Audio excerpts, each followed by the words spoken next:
সমগ্ৰ অসম জুৰি হ'বলগীয়া অহা 15 ছেপ্টেম্বৰ তাৰিখে ADRE গ্ৰেড 3 আৰু গ্ৰেড 4 পৰীক্ষাৰ বাবে উত্তৰ-পূব সীমান্ত ৰেলৱে বিশেষ ট্ৰেইনৰ ব্যৱস্থা কৰিছে। ইয়াত মুঠতে 12খন স্পেচিয়েল ট্ৰেইন আৰু লগতে চলি থকা দুখন ট্ৰেইনক এক্সটেণ্ড কৰা হৈছে। এই 12খন স্পেচিয়েল ট্ৰেইনত আলিপুৰদুৱাৰৰ পৰা গুৱাহাটী, আলিপুৰদুৱাৰৰ পৰা বঙাইগাঁও, মৰিয়নিৰ পৰা নাৰেংগী, হৈবৰগাঁৱৰ পৰা গুৱাহাটী, কৰিমগঞ্জৰ পৰা শিলচৰলৈ দুখন গাড়ী, ডিব্ৰুগড়ৰ পৰা লিডো, জামিৰাৰ পৰা শিলচৰলৈ 4খন গাড়ী আৰু মুৰকং চেলেকৰ পৰা কামাখ্যালৈ এখন গাড়ী দিয়া হৈছে।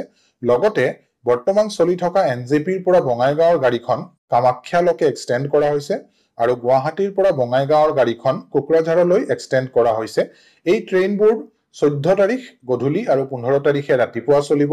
এই ট্ৰেইনৰ ডিটেইলড টাইম টেবল আৰু লগতে বিভিন্ন ষ্টপেজৰ কথা আমাৰ সামাজিক মাধ্যমত অলৰেডি প্ৰকাশ কৰা হৈছে। উত্তৰ-পূব সীমান্ত ৰেলৱে সকলো পৰীক্ষাৰ্থীলৈ আশা কৰিছে যে এই ৰেলৱে সুবিধাৰ ফলত তেওঁলোকৰ লাভ হ'ব।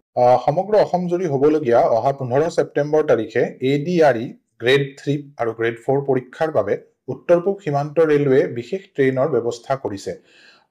ইয়াত মুঠতে 12খন স্পেচিয়েল ট্ৰেইন আৰু লগতে চলি থকা দুখন ট্ৰেইনক এক্সটেণ্ড কৰা হৈছে। এই 12খন স্পেচিয়েল ট্ৰেইনত আলিপুৰদুৱাৰৰ পৰা গুৱাহাটী, আলিপুৰদুৱাৰৰ পৰা বঙাইগাঁও, মৰিয়নিৰ পৰা নাৰেংগী, হৈবৰগাঁৱৰ পৰা গুৱাহাটী, কৰিমগঞ্জৰ পৰা শিলচৰলৈ দুখন গাড়ী, ডিব্ৰুগড়ৰ পৰা লিডো, জামিৰাৰ পৰা শিলচৰলৈ 4খন গাড়ী আৰু মুৰকং চেলেকৰ পৰা কামাখ্যালৈ এখন গাড়ী দিয়া হৈছে। লগতে বৰ্তমান চলি থকা NJPৰ পৰা বঙাইগাঁৱৰ গাড়ীখন কামাখ্যালৈকে এক্সটেণ্ড কৰা হৈছে আৰু গুৱাহাটীৰ পৰা বঙাইগাঁৱৰ গাড়ীখন কোকৰাঝাৰলৈ এক্সটেণ্ড কৰা হৈছে। এই ট্ৰেইনবোৰ 14 তাৰিখ গধূলি আৰু 15 তাৰিখে ৰাতিপুৱা চলিব। এই ট্ৰেইনৰ ডিটেইলড টাইম টেবল আৰু লগতে বিভিন্ন ষ্টপেজৰ কথা আমাৰ সামাজিক মাধ্যমত অলৰেডি প্ৰকাশ কৰা হৈছে।